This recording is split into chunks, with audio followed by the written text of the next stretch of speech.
Me friends and ఫ్యామిలీతో సరదాగా బయటకు వెళ్ళటానికి కారు లేదా అయితే వెంటనే ఈ నెంబర్కి కాల్ చేయండి. Welcome to our channel. ఈ రోజు మనతో పాటు రమగారు ఉన్నారు. నమస్తే రమగారు. నమస్తే జయ. రమగారు, ఈరోజు ఒక సరదా స్టోరీ కావాలండి. మీకు ప్రతి వారం చెప్తూనే ఉన్నాం సరదా స్టోరీలు. మోతాదు ఇంకొంచెం పెంచండి రమగారు. మొన్న ఒక కాకరకాయ కూర కథ చెప్పుకున్నాం కదా. ఒక ఆవిడ నాకు ఫోన్ చేశారు. అమ్మాయి కథలో కోడలు గుండ్రాయి పెట్టి అమ్మవారిని బెదిరించింది. అత్తగారిని కూడా బెదిరిస్తే బాగుండేది కదంటే, ఏ గుండ్రాయి పెట్టో, పచ్చడి బండ పెట్టో, రోకల బండ పెట్టో, మంచి లైన్ లో ఉండేది కదా అత్తగారంటే. నవ్వొచ్చింది. ఎలా ఆలోచిస్తారు ప్రజలని. ఆ రోజులు అత్తగారికి వాళ్ళని ఎదిరించే రోజులు కావు బహుశా. మనం ఇలాంటి కథలు, ఈ చందమామ కథల్లో వాటిలలో చూస్తూ ఉంటాం. అయితే అలాంటిదే ఒక స్టోరీ చెప్తాం. ఒక అత్తగారు కోడలు ఒక ఊళ్ళో ఉండేవారు. ఈ అత్తగారు కూడా కొద్దిగా పిసినారు. అంటే మరి పిసినాడుతనం అంటే ఆటే ఖర్చు పెట్టకుండా తేలికపాటి కూరలు వండుకోవటము, డబ్బులు ఖర్చు పెట్టకుండా ఉండాలనే రోజులను, ఆ రోజులు కూడా అలా పొదపరిగా ఉండే రోజులు. అయితే ఆవిడ ఏం చేసేదంటే, కొడుకు బాగా కష్టపడి పనిచేస్తాడు కాబట్టి వాడికేమో తెల్లన్నం, వరి బియ్యం అని ఉండేది. అక్కడి నుంచి ఓ కూర పులుసో ఏదో చేసేది. ఆవిడ ఏంటంటే కారంగా వర్రగా చేయకుండా చప్పగా చేసేది కూరలు. వరన్నంలోకి కారంగా వేసామనుకోండి, ఎర్రటి పచ్చళ్ళు వేసుకుంటే మండిపోతుంది. అందుకని కొంచెం చప్పటి కూరలు చేసేది. కోడలికేమో జొన్న అన్నం పెట్టేది. ఎందుకంటే కోడలు బలంగా రేపొద్దున పిల్లల్ని కనాలి, పని చేయాలి, ఎంత పని చేయాలి. అందుకని జొన్న అన్నం తింటే బాగా బలం వస్తుందని జొన్న అన్నం పెట్టేది. ఈ జొన్న అన్నంలోకి ఏంటంటే అది చప్పగా ఉంటుంది, తీపిగా ఉండదు. వరన్నంలాగా తీయగా ఉండదు, జొన్న చప్పగా ఉంటుంది. అందులోకి కారము, పచ్చిమిర్చి, ఎండుమిర్చి అలాంటివి తగిలితేనే రుచిగా ఉంటుంది. కొంచెం ఆ మాత్రం తినగలుగుతారు. ఆవిడ ఈ చప్పకూరే పులుసే వేసి పెట్టేది కోడలికి. అది తినలేకపోయేది ఆ పిల్ల.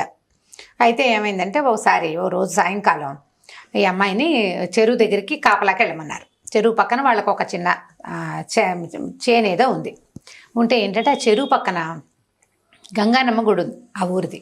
మామూలుగా గంగానమ్మ అంటే విగ్రహాలు అవి ఏమి ఉండవు. అక్కడ ఒక రోలు, ఓ పత్రము ఉండేవి. గంగానమ్మ రోలు, గంగానమ్మ పత్రం అనేవాళ్ళు.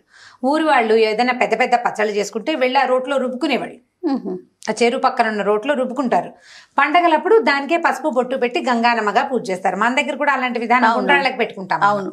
అయితే ఈ పెళ్ళి ఏం చేసింది, సాయంకాలం కొద్దిగా చీకటి పడుతుండగా చెరువు దగ్గరికి వెళ్తూ ఏం చేసిందంటే, ఓ అంత పెసరపప్పుని చెంగును మూట కట్టుకుని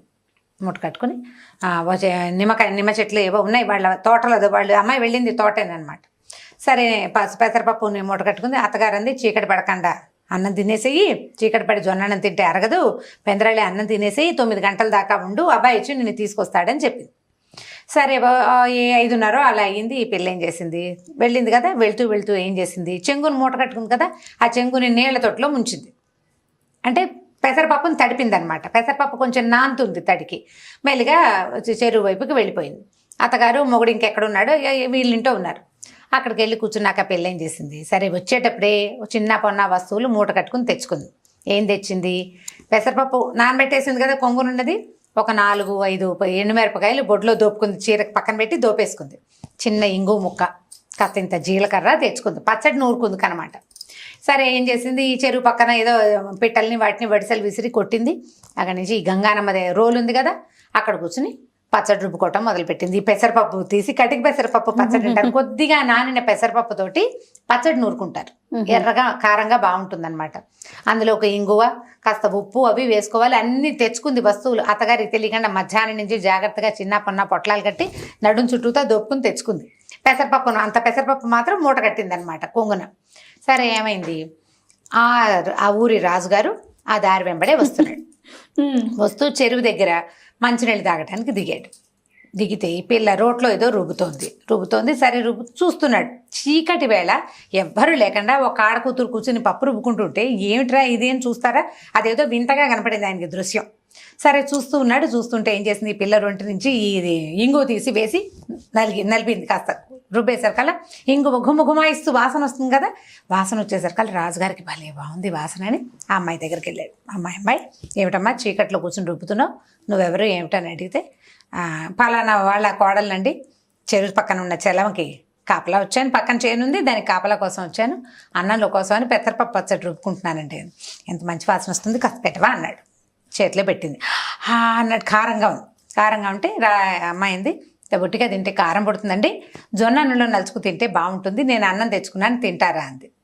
ఆ పచ్చడి రుచి పట్టలేకపోతున్నాడు ఆయన ఆ వాసనకి. సరే ఏం చేశాడు, ఆ పిల్ల పక్కన చేలో ఉన్న ఒక నిమ్మకాయ కోసుకొచ్చి దానికి కాస్త చిన్న పిన్నిస్తో చిల్లు పెట్టి, ఏ చాకులు గీకులు లేవు కదా, పచ్చడి నిమ్మరసం పిండిది, నిమ్మరసం వేస్తే ఇంకా మంచి వాసన వస్తుంది ఆ పచ్చడి. అక్కడి నుంచి ఏం చేశాడు, ఆ అమ్మాయి టిఫిన్ మూత డబ్బాలో పెట్టుకొచ్చుకుంది కదా, అందులోంచి మూతలోకి అంత జొన్నన్నం తీసి పచ్చడి వేసి కాస్త కలిపి రాజుగారి చేతిలో పెట్టింది.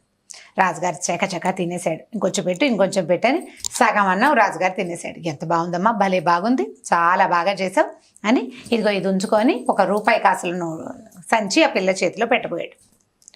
పెట్టపోతే అమ్మాయింది, ఎందుకండి డబ్బులు గిబ్బులు ఇవ్వద్దు, ఇప్పుడు ఈ డబ్బులు ఎవరిచ్చారని చెప్పను నేనంటే రాజుగారు ఇచ్చారని చెప్పమన్నాడు. రాజుగారు ఇచ్చారంటే రాజుగారు డబ్బులు ఇవ్వడానికి నువ్వేం చేసావని అడగదా మా అత్త అడుగుతుంది. అడిగితే ఏం చెప్పాలి, చెప్పు అన్నం పెట్టానని చెప్పు అన్నాడు. మరి మీరు జొన్న అన్నం తిన్నారని ఊరంతా ప్రచారం అవుతుంది, మీకు ఓకేనా? రాజుగారు నాలుగు కరుక్కున్నాడు. ఏంటంటే రాజులు వాళ్ళు జొన్న అన్నాలు తినకూడదు, ఓకే, పరువు తక్కువ. సరే నేను తిన్నానని చెప్పకూడదు ఒకటి. రెండోది, జొన్న అన్నంలోకి ఏ వేసుకు తిన్నాడు అంటే పెసరపప్పు పచ్చడి అన్నది. కోడలు పెసరపప్పు తెచ్చుకుందన్న సంగతి బయటపడిపోతుంది. కాబట్టి మా అత్తకి తెలిసిపోతుంది నాకు డబ్బులు వద్దండి అంటే ఆయనకి రాజుకి డౌట్ వచ్చింది.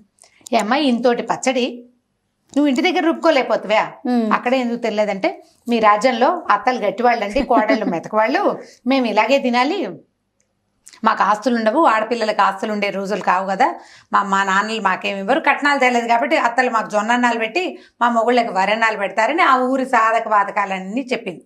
నీ దగ్గర డబ్బులు లేవంటే నాకేమీ లేదు, మా నాన్న నాకేమి ఇవ్వలేదంటే అనేసరికి రాజు అన్నాడు, ఒక ఐడియా చెప్తాను, ఈ డబ్బులు మూట పట్టుకెళ్ళి వస్తూ ఉంటే దొరికిందని చెప్పు. దొరికిందంటే అప్పుడు ఇంకో చిక్కుంది, డబ్బులు దొరికినాయని చెప్పారనుకో ఆ రాజ్యంలో ఏంటంటే ఎవరికైనా రోడ్డు మీద కానీ భూమిలో కానీ డబ్బు దొరికితే అది రాజుగారికి సొంతం. ఇంట్లో దాచిపెట్టుకుందుకు ఉపయోగం వీల్లేదు. ఇంట్లో దాచిపెట్టుకుంటే చుట్టుపక్కల వాళ్ళకి తెలిసిపోతుంది డబ్బులు ఒక రూపాయి వాడారంటే వీళ్ళకి ఈ రూపాయి ఎక్కడిది అని ప్రశ్న వస్తుంది కదా. అవేమో మారకపు రోజులు, వస్తు మార్పిడి రోజులు, వీళ్ళ దగ్గర క్యాష్ ఉందంటే తెలిసిపోతుంది. కాబట్టి ఇప్పుడు ఏం చేయాలంటే ఓ పని చెయ్యి, నువ్వు పట్టుకెళ్ళు, ఈ డబ్బులు నీ సొంతమయ్యే ఉపాయం నేను చేస్తానని ఈయన ఏం చేశాడు, ఆ డబ్బులు సంచి ఆ పిల్ల చేతులు పెట్టి చేతులు చక్కగా 4 లొట్టలు వేసుకుంటూ పచ్చడి కారంగా ఉంది చేతులు కడుక్కున్నాడు, మంచినీళ్ళు తాగాడు. వెళ్ళిపోతూ గ్రామాధికారి దగ్గరికి వెళ్ళి, ఇవాళ నేను దారిలో వస్తూ ఎక్కడో డబ్బులు సంచి పోగొట్టుకున్నాను, పోతే పోయిందనుకున్నా, ఇవాళ మా అమ్మ పుట్టినరోజు, ఎవరికైనా దొరికితే అది వాళ్ళకే ఇచ్చేద్దాం అనుకున్నా, కాబట్టి ఈ సంచి ఎవరైనా డబ్బు సంచి నా సంచి పట్టుకొస్తే ఆ సంచి వాళ్ళకే సొంతం, సరేనంటే ఆ కుటుంబానికే అని రాసుకుంటానండి అన్నాడు. కుటుంబానికి కాదు, ఏ మనిషి ఆ సంచి తెస్తే అది ఆ మనిషికే సొంతం అని రాసుకోమన్నాడు రాజు. వెళ్ళిపోయాడు. ఈ పెళ్ళి ఏం చేసింది, పావు తక్కువ 9 దాకా ఉంది. ఈ లోపల భర్త వచ్చాడు. ఆ సంచి జాగ్రత్తగా చేత్తబుచ్చుకొని భర్తకు చూపించింది, ఈ డబ్బులు దొరికినాయి నీ ఇక్కడికి వస్తుంటేను. సరే ఇతను అన్నాడు, గ్రామాధికారి దగ్గరికి వెళ్ళి ఇచ్చేద్దాము, రేపు పొద్దున ఎవరికైనా తెలిస్తే కష్టం అన్నాడు. ఇంటికి వెళ్తే అత్తగారు ఒప్పుకోలేదు, కానీ గ్రామాధికారి భయం అందరికీ ఉంది. సరే ఏమైంది, చీకటి పడ్డాక 10 గంటలకి డబ్బులు పుచ్చుకుని వెళ్ళారు. వెళ్తే ఈ సంచి చూడగానే అతను గుర్తుపట్టి, రాజుగారు సంచి పోగొట్టుకున్నాడు, ఈ సంచి ఎవరు తెస్తే వాళ్ళకే సొంతం అని చెప్పాడు, కాబట్టి ఈ డబ్బులు ఈ అమ్మాయివి, అత్తగారివి, కుటుంబానివి కాదు, ఆ పిల్ల ఆస్తి అనమాట. ఆ డబ్బులు చేతిలో పెట్టారు. పెట్టేసరికల్లా వెనక్కి తెచ్చుకుంది. అత్తగారు 2వ రోజు నుంచి కోడలు దాని దగ్గర డబ్బులున్న వాళ్ళ గొప్పతనం వేరేగా ఉంటుంది కదా, అప్పటిదాకా అణిగిమణిగుండేది, నా డబ్బులు ఉన్నాయి కదా అండం మొదలుపెట్టింది. 4 రోజులు చూసేసరికి అత్తగారికి ఏమనిపించిందంటే, ఇంతోటి కోడలు మనకి దొరకపోతుందా, ఈ కోడల్ని వదిలించుకోవాలి అనిపించేసింది ఆవిడకి. కోడల్ని వదిలించేసుకుంటే దాని డబ్బులన్నీ మనవే. ఎలా వదిలించుకోవాలి, కొడుకు ఏం చెప్పిందంటే, ఒరే దీనికి డబ్బు పిచ్చి పట్టేసింది చూసావా, అన్నిటికీ మాటకు ముందు నా డబ్బులు అంటుంది, మాటకు వెనక నా డబ్బులు అంటుంది, కాబట్టి ఈ కోడల్ని వదిలించుకోవాలి ఎలాగైనా. ఏం చేద్దామే అమ్మ అన్నాడు. నీ ఇష్టం, అంతా అమ్మ ఇష్టమే, వాడు అమ్మకి లొంగిపోయి ఉంటాడని, పెళ్ళమంటే ఇష్టమే వాడికి, కానీ అమ్మకి లొంగి ఉంటాడు. అమ్మంది, ఓ పని చేస్తానరా, నేను దీన్ని రాత్రి బాగా తొందరగా నిద్రపుచ్చేస్తానంటే పడుకోబెట్టేస్తాము, తీసుకెళ్ళి శ్మశానంలో పక్కన చాప చుట్టతో సహా తీసుకెళ్ళి అక్కడ పెట్టి అంటించేద్దాం, చచ్చిపోతుంది, పుట్టింటికి వెళ్ళిందని చెప్దాం, డబ్బులు మనం దాచేసుకుందాం అనుకున్నారు. ఓ రోజు ఏం చేసింది, పొద్దున్న నుంచి సాయంత్రం దాకా పని చేయించింది పిల్లతోటి, ఎక్కడ కూర్చొనివ్వల. అమ్మాయి బాగా అలసిపోతే సాయంకాలం ఆవిడ ఏం చేసింది, అంత పెసరపప్పు చారు, ఇంత పెసరపప్పు పచ్చడి చేసింది. ఆ పిల్లకి ఇష్టం అవి 2 చేసి ఒక చిటికెడంత నల్ల మందు కలిపింది అందులో. పెందరాళ్ళే అన్నం తినగానే అది కళ్ళు మూసిపోతుంది. నల్ల మందు పడేసరికల్లా కొత్తగా వేసుకున్న వాళ్ళకి తూగుతూ ఉంటారనమాట. నిద్ర వస్తుంది, నీకు పగలల్లా రెస్ట్ లేదు కదా, పడుకో అని ఆ పిల్లని చాపేసి పడుకోబెట్టింది. పడుకోబెట్టేసరికల్లా పిల్ల నిద్రపోయింది. నిద్రపోగానే వీళ్ళిద్దరు ఏం చేశారు, చీకటి మాట దాన్ని ఇంకో చాపలకు దొర్లిచ్చి చుట్టేసి అమ్మ పక్కన కొడుకో పక్కన మోసుకుంటూ శ్మశానానికి తీసుకుపోయారు. ఊరికి బాగా దూరంగా ఉంటుందన్నమాట. అక్కడ దాన్ని కింద పెట్టి వెలిగిద్దామని చూశారు. వెలిగించడానికి వీళ్ళు అగ్గిపుల్లలు తెచ్చుకోవాలి. అగ్గిపెట్టె కావద్దు. సరే వాడు కొడుకున్నాడు, అమ్మ నువ్వు ఇక్కడే ఉండవే, నేను వెళ్ళి అగ్గిపెట్టె తెస్తాను అన్నాడు. అనేసరికల్లా అత్తగారు అంది, ఒరే నాకు భయం రా, ఇక్కడ చీకట్లో ఇదేం చేస్తుంది, తెలివి తప్పి పడుంది, పద మన ఇద్దరం వెళ్దాం ఒకళ్ళకొకళ్ళని తోడని ఆ పిల్లని అక్కడే వదిలిపెట్టి కొడుకు తల్లి ఇద్దరు కలిసి ఇంటికి పోయారు.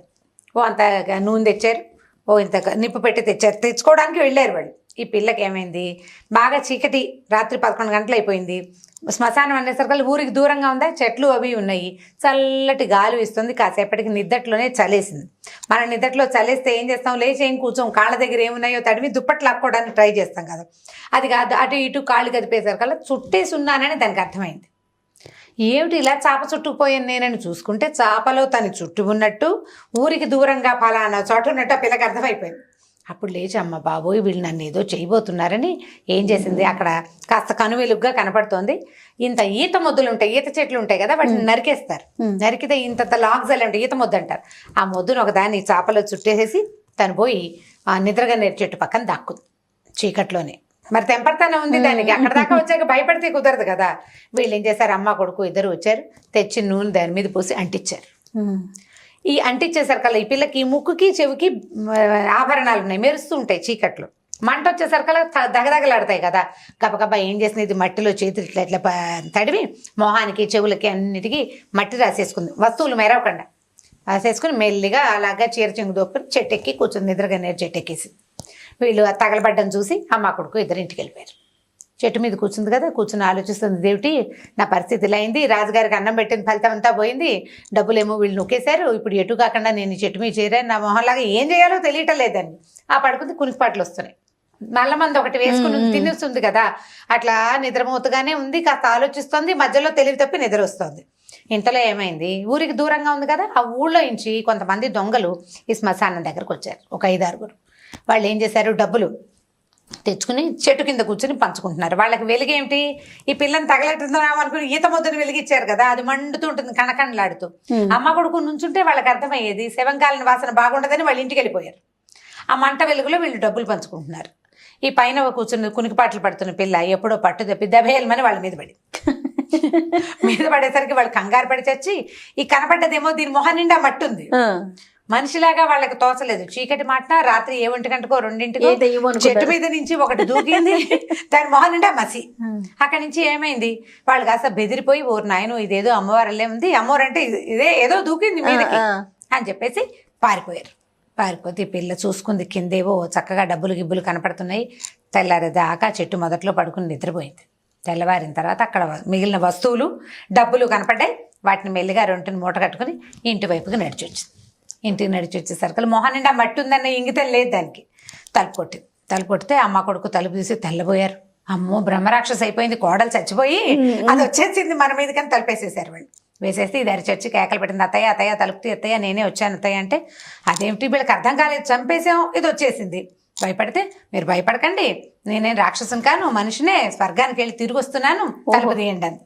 అనేసరికల్ వాళ్ళు ఏం చేశారు, సరే ఇదేదో బాగానే ఉందని తీశారు తలుపు.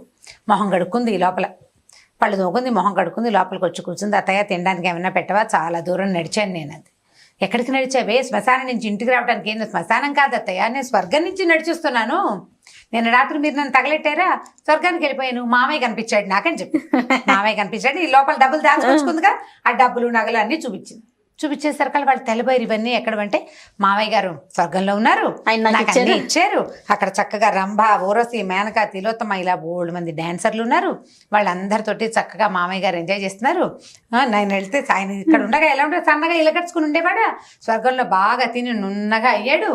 నేను కూడా రాత్రి వాళ్ళ దగ్గర చక్కగా అవి ఇవి పళ్ళు అవి తిన్నాను, నడక ఎక్కువైంది, కానీ ఇవన్నీ ఇమ్మన్నారు, మీ అత్తను చూసి ఎన్నాళ్ళు అయిందే అన్నాడు మామయ్య అని చెప్పింది. చెప్పేసరికి నమ్మేశారు వీళ్ళు, ఎందుకంటే వీళ్ళు అంటించారు కదా. అక్కడి నుంచి ఈవిడికి డౌట్ రావటం మొదలెట్టింది, ఇదేమిటి మొగుడు ఇక్కడ ఉండగా ఎవరిని కన్నెత్తి చూసేవాడు కాదు, చచ్చి స్వర్గానికి వెళ్ళాక రమ్మతో వాళ్ళతో కబుర్లు చెప్తున్నాడు ఏం పాడు. అక్కడి నుంచి దాన్ని స్వర్గం కబుర్లు అడగడం మొదలెట్టింది కోడల్ని. బాగుందా, అక్కడ ఎలా ఉంది, కుర్చీలు ఉన్నాయా, మంచాలు ఉన్నాయా, మీ మామగారు ఎక్కడున్నాడు, వాళ్ళంతా ఎక్కడ ఉంటారు, ఇంకా మనుషులు ఎవరున్నారంటే 3 మంది ఉన్నారు, మావయ్య నేను బోల్డ్ కబుర్లు చెప్పుకున్నాం, ఆయన మిమ్మల్ని చూడాలని చాలా ఇదవుతున్నాడు అత్తయ్య, వెళ్తావో వెళ్ళవో నీ ఇష్టం, కానీ మీ అత్తని కూడా తీసుకురావే అమ్మాయి అని అడిగాడు, వెళ్తావో వెళ్ళవో నీ ఇష్టం. మరి రోజు 4-5 రోజులు నీ ఇష్టం అంటాం మొదలెట్టింది. ఈవిడికి ఓ పక్కన మొగుడిని చూద్దామనుంది, ఆయన అక్కడ ఏం పువ్వులు పూయించేస్తున్నాడు అని డౌట్గా ఉంది. అక్కడి నుంచి ఏమంది ఓ రోజు కొడుకుతోటి, ఎవరే ఎలాగైనా ఇది వెళ్ళొచ్చింది, నన్ను కూడా అక్కడికి పంపించండి రా, 2 రోజులు వెళ్ళి మీ నాన్నని చూసొస్తాను, స్వర్గానికి వెళ్ళొచ్చేసింది కదా కోడలు మరి, అందుకని నన్ను కూడా పంపించరా అని అడగటం మొదలెట్టింది. కొడుకు అన్నాడు, ఏమోనే అమ్మా నువ్వు సరిగ్గా వస్తావో రావంటే, ఎందుకు రాను, అది రాలా, ఆ మాత్రం తెలివితేటలు నాకు లేవు, నేను వస్తాను రాను. అక్కడి నుంచి వెళ్ళి ఏం చేశారు, సరేనని ముందు దానికి ముందు నల్లమంది వేసుకోవాలి, అన్నం పెట్టారు, నల్లమంది వేసి తీసుకెళ్ళి అంటించేశారు. మరి స్వర్గానికి వెళ్తానంటోంది కదా. కొడుకు ఏమర్థం అవుతుంది, వాళ్ళ అమ్మ ఏదంటే అదే వాడు, రెండో మాట వాడికి లేదు. చాలా మంది ఉన్నారు అలాంటి కొడుకులు ఇప్పటికి కూడా, ఇప్పటికీను. తీసుకెళ్ళి అంటించారు. అంటిస్తే 2 రోజులైంది, ఏమిటే మా అమ్మ రావట్లేదు అంటాడు వాడు భర్త. అతను అడుగుతున్నాడు అనమాట, మా అమ్మ ఏమిటే 2 రోజులైనా రాదు, 4 రోజులైనా రాదు, ఏమోలే ఆయన వదిలిపెట్టి రాలేకపోతుందో ఏమిటో. కాదే ఇక్కడ గొడ్డు గోదా, ఆవిడేమిటి వెళ్ళేటప్పుడు ఆవు ఈనమోపు మీద ఉంది, ఆవినే నాటికి వచ్చేస్తాను జున్ను తినడం కోసం అని చెప్పింది. ఆవినింది, జున్ను అయ్యింది, తెరపిన పడ్డాయి, ఏమీ లేవు, పాలు మామూలుగానే ఇచ్చేస్తుంది, జున్ను పాలు అయిపోయినాయి. అయినా అత్తగారు రాలే. అత్తగారు రాపోయేసరికి కొడుకు ఒక 15-20 రోజులు అయ్యేసరికి డౌట్ వచ్చేసింది, మా అమ్మ ఏమిటి అక్కడే ఉండిపోయిందా, నేను ఏం చేయాలి. ఆయన సర్కల్ అమ్మాయి ఏం చేసిందంటే తాపీగా మొగుడిని కూర్చోబెట్టి సాంగంగా జరిగిందంతా చెప్పింది. మీరు నన్ను ఇది చేయబోయారు, ఇప్పుడు మీ అమ్మ వెళ్ళిపోతే నీకు నొప్పి తెలుస్తోంది, నేను తిరిగి రాకపోతే నీకు తెలిసేదే, రాజుగారు ఇచ్చిన డబ్బులు నువ్వే పట్టుకు మీరే తీసేసుకుని, నేను రోడ్డు మించి పట్టుకొచ్చిన డబ్బులు కూడా మీరే తీసేసుకోవాలని మీ ఉద్దేశము అని భర్తకి బాగా అర్థమయ్యేలాగా బ్రెయిన్ వాష్ చేసింది అనమాట. చేసేసరికి వాడు ఏమంటే, సరే కానిలే మా అమ్మ తిరిగి రాపోయినా మా నాన్న దగ్గరే ఉందని స్థితంగా ఊరుకున్నాడు. ఈ అమ్మాయి హాయిగా అంతకుముందు రాజుగారు ఇచ్చిన డబ్బులు, ఇప్పుడు తను తెచ్చుకున్న డబ్బులతోటి చక్కగా పాల వ్యాపారం చేసుకుంటూ హాయిగా సంతోషంగా ఉంది భర్తతోటి. తర్వాత తన కోడళ్ళని ఆవిడెప్పుడు జొన్నన్నం పెట్టలేదన్నమాట. జొన్నన్నం తిన్న కోడళ్ళు తిరుగుబాటు చేస్తారని. అంటే బంతిలో బలపక్షం చేయకూడదు కదా జయ. బంతిలో బాలపక్షం చేస్తే ఎట్లా, వీళ్ళు చిన్నపిల్లలని పెట్టకుండా ఉండకూడదు. అందరు ఇప్పుడు నువ్వేం తింటున్నావో నీ పక్కన ఉన్న వాడికి కూడా అదే పెడితే వాడికి ఏం తేడా దృష్టి ఉండదు. నువ్వు సరిగ్గా చేయకపోతే వాళ్ళు నిన్ను ఏదైనా చేయాలనుకుంటారు. అత్తగారులకు పాఠమే కదా ఇది, అత్తగారులకు గుణపాఠమే. ఊళ్ళో ఎవరు అత్తగారులు ఏం చేశారో మరి, చాలా ఉంటాయి ఇలాంటి కథలు, బోల్డ్ అని కనపడతాయి. చాలా బాగుంది. స్వర్గారోహణ పర్వం కథ బ్రహ్మాండంగా ఉంటుంది. ఫన్నీగా ఉంది రమ్మగారు, పిల్లలకు కూడా కొంచెం కామెడీగా నవ్వుకోవడానికి బాగుంటుంది. ఇలా చేయకూడదు ఇలా చేయొచ్చు అని చెప్పడానికి కూడా ఉపయోగపడుతుంది. రైట్ రమ్మగారు, ఇంకో స్టోరీతో మళ్ళీ కలుద్దాం. ఓకే జయ, థ్యాంక్ యూ అండి. ఈ వీడియో కనుక మీకు నచ్చినట్లయితే లైక్ చేయండి, షేర్ చేయండి. మరిన్ని వీడియోస్ కోసం మా ఛానల్ని సబ్స్క్రైబ్ చేసుకోండి.